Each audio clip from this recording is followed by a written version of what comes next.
Well, hello my darlings, and welcome to day 22 of Danie's Designs Craftmas 2017.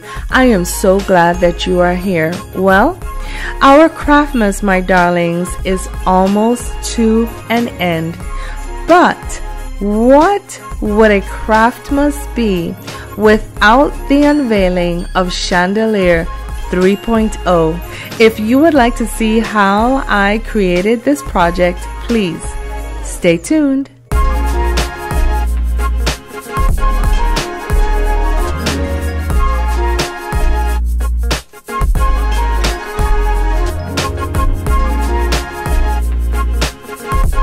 For this project, you will need some diamond wrap, an 8-inch decorative glass bowl. You will need a decorative cake tray. You will also need a 12-inch in diameter mirror. You will need some acrylic garland and glass pendants. You will also need 3 of these small round vases and 1 of these large round vases. You will need a light source of some sort. I will be using this light disc. And of course, you will need your handy dandy tools. Today, we're going to be working with our soldering iron. Let's get crafting. So the first thing we're going to do is start to build up our foundation.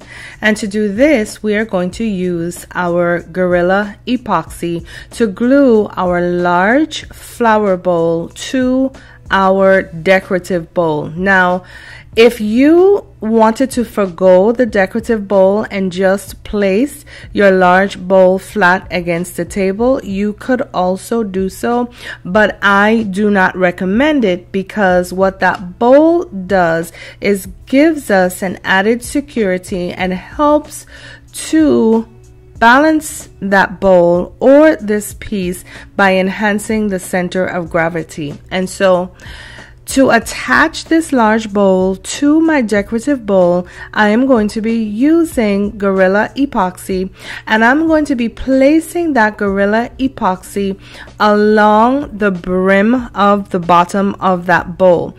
Not only am I placing it along the brim, but I'm also placing it on the inside because what I want is to create a nice tight seal that is going to keep water and humidity out of our glass pieces once we glue them together.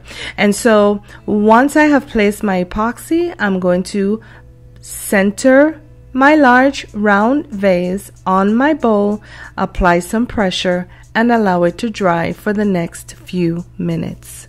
While we wait on our foundation to dry, we are now going to work on another aspect of our craft. And what we are going to do now is place a crystal garland and glass pendant on the bottom of one of the smaller glass bowls, which when we place it on top of another bowl, that glass pendant is going to hang down. And so I have counted 3 rungs on this crystal garland, the first of which has no attachment to it. And all I'm doing here is I'm taking my crazy glue, I am placing a little dollop, I guess you could say, or just a little drop of that crazy glue on top, or rather on the bottom of that vase, and inside of that drop I am placing some hot glue. Now this is going to work similarly to our E6000 and our hot glue, but this is going to give us a faster yet more secure hold. So once I have placed that first rung of crystal into our concoction, I'm going to press it down, make sure that glue engages, and I'm going to set it to dry for a few moments. So now that we are waiting for our glass pendant to dry, what we're going to do is we are going to create the place for that small glass bowl to sit. And to do this, we're going to use again our Gorilla Epoxy, and we are going to place some glue on the brim of that large bowl. Now, we are making sure not to use too much of this epoxy, because what we do not want is for that epoxy to fall over into that bowl. Now, yes, that epoxy is going to dry clear, but because we're working with glass, which glass is clear, anything that falls in there that's not supposed to be in that vase, it will be visible in your craft. And so you want to work as fast as you possibly can, but you also want to work clean. Now that we have placed our epoxy, we are now going to place that smaller bowl into that larger bowl to make contact with the epoxy we just placed there. And to ensure that my bowl is sitting leveled, I am going to use my little level to level this craft and hold it in place for at least 2 minutes while it sets. So now that we're waiting for all of our bowls to dry, what we are going to do now is we are going to create the holes that we need to run our acrylic garland. And to do this, we are going to go in from the underside, and I am going to make a hole in between those scallops. Now I'm going to make my hole, skip 2 scallops, make another hole, skip 2 scallops, and so on and so forth until I get all the way around to the other side. And so I am going to complete this process off camera. Once I have, I will string my garlands, and then I'll be back to tell you what our next step is. So now that our bowls have dried in place, as well as our hanging pendants inside each bowl, it is now time to top it. Now, the way we're going to do this is we are going to use our E6000 glue in conjunction with our hot glue. Now, the reason why, again, I'm not going to be using that epoxy is because on the container it says that the epoxy works only with some glues. And because I want this craft to be done, but done in excellence and without mishap, I am going to stick for gluing my plastic with my E6000. And so going in with a foundation of E6000, and then on top of that using my hot glue gun and placing just a few beads of that hot glue around on that vase.